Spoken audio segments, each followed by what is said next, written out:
안녕하십니까. 심장내과 전문의 송준호입니다. 오늘은 저번 강의에 이어서 심근경색을 일으키는 동맥경화반을 일으키는 가장 핵심적인 이 기저질환인 고지혈증에 대해서 말씀을 드리고자 합니다. 여러분들 고지혈증에 대해서 콜레스테롤이 높다 이런 이야기를 한번 들어보셨는지요? 우리가 보면 고혈압이라든지 당뇨에 대해서는 굉장히 옛날부터 익숙했던 질환이 아닌가. 그래서 할머니 할아버지들께서 쓰러졌었는데 어떻게 드셨어요? 이렇게 하면 혈압이 높아서 혈압으로 뇌출혈이 와서 쓰러지셨다. 그 다음에 당뇨가 있어서 백내장 수술했다 이런 이야기들을 많이 듣지만 고지혈증이라는 이런 질환들은 상당히 보면 좀 아직까지는 우리에게 생소한 부분이라 많은 분들이 주로가 질문을 하시기를 건강검진을 통해서 국가검진이나 이런 통해서 이것을 질문을 하실 때가 많았던 것 같습니다. 그래서 고지혈증에 대해서 오늘 조금 재밌게 말씀을 드리고자 합니다. 우리가 기저질환이라는 단어들을 요즘 좀 많이 듣고 있죠. 질병관리본부장님이신 정은경 본부장님께서 코로나 환자의 사망을 보면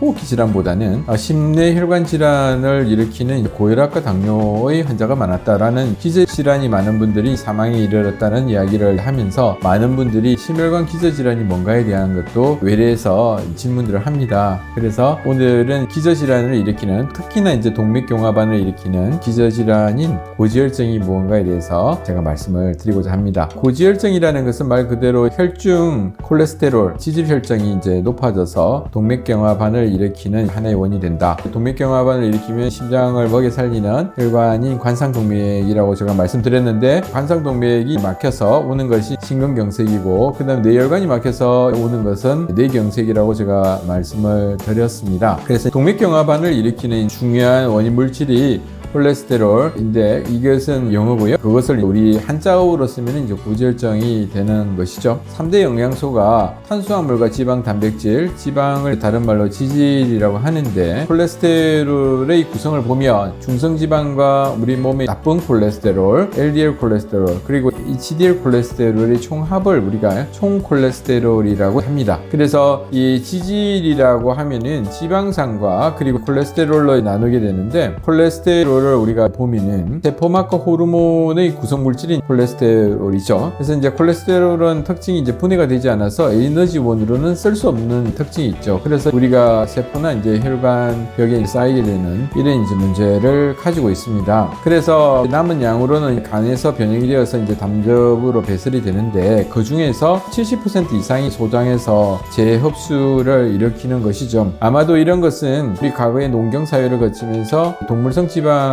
구하기도 어려워서 우리 몸은 가급적이면 귀한 콜레스테롤을 재활용해서 쓰려고 하는 몸으로 적응이 된 것 같습니다. 그랬던 콜레스테롤인데요. 근데 우리가 풍족한 시대가 우리가 도래하면서 이것이 과잉으로 쌓이게 되면은 동맥경화증 3대 주역으로 등장이 되는 것이죠. 그래서 이 콜레스테롤 중에서 악성 콜레스테롤, 좋지 못한 콜레스테롤, LDL 콜레스테롤과 이게 산화 스트레스를 받으면서 염증을 일으켜서 동맥경화반이 이렇게 터지게 되면 한 40% 정도가 막혀있는 상황에서는 우리가 70%가 막혀야만 우리가 정세가 있다고 말씀을 드렸는데 이것이 동맥경화반이 어떤 스트레스에 의해서 손상을 받으면 혈전이 생기고 해서 이런 혈소판이 붓게 되고서 혈전을 일으켜서 갑작스럽게 막히게 되면 여기와 같이 관상동맥이 막히면 심근경색이 되고 뇌혈관이 막히면 뇌경색이 되는 것이죠. 그래서 여기와 같이 동맥경화반이 터지게 되면 지혈시키기 위해서 지혈 시스템이 작용이 되어서 혈소판들이 붙고 혈구들이 붙으면서 갑작스럽게 이렇게 혈전이 99%가 막혀서 사망에 이르기까지 되는 아주 무서운 병인데 거기에서는 아주 중요한 동맥경화반을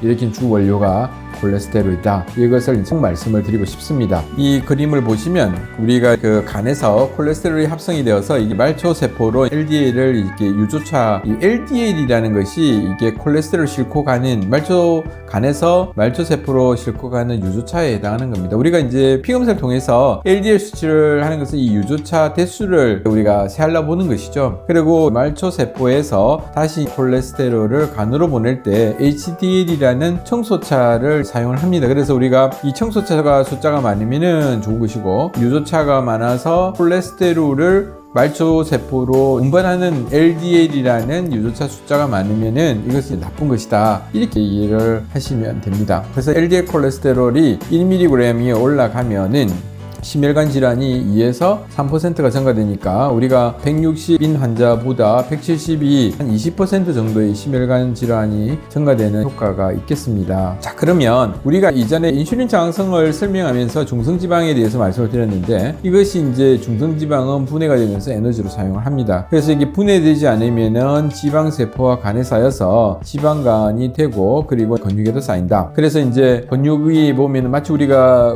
고깃집에서 고기를 구워 먹을 때 마블링이 되어 있는 것은 바로 그 흰색 근육에 마블링이 되어 있는 이런 것은 바로 중성지방이 있어서 그렇다라는 것이지요. 그래서 이제 우리가 동맥경화증을 예방하기 위해서는 이 자체를 낮추는 것은 권장되지 않고, 물론 이것을 높아도 그냥 두라는 것이 아니라, 이게 우리가 심혈관 질환, 특히 뇌경색이라든지 심근경색을 발생하는 데 있어서, 동맥경화반을 발생하는 데 있어서 아주 중요한 것은 LDL 콜레스테롤과 이게 상승과 그리고 HDL 콜레스테롤 감소되는 부분이 아주 크고, 그리고 중성지방이라는 것은 이제 하나의 그 현상이죠. 그러니까 인슐린 저항성이 와서 그것이 이제 왔을 때 중성지방이 올라간다는 그 환경이 나쁜다라는 거고요. 그래서 이제 동맥경화반을 이루는 데는 악성 콜레스테롤인 LDL 콜레스테롤 수치가 아주 중요하다. 그래서 그 질환에 따라서 목표 수치를 낮추는 것이 질환에 따라서 정해져 있습니다. 그래서 이 총 콜레스테롤을 보면은 토탈 중성지방을 5로 나눈 값과 그리고 악성 콜레스테롤, 그다음에 이제 HDL 콜레스테롤을 다 합한 것이 총 콜레스테롤이기 때문에 총 콜레스테롤을 보고서 이 수치를 가지고 나쁘다라고 이야기하는 것은 요즘에 어떤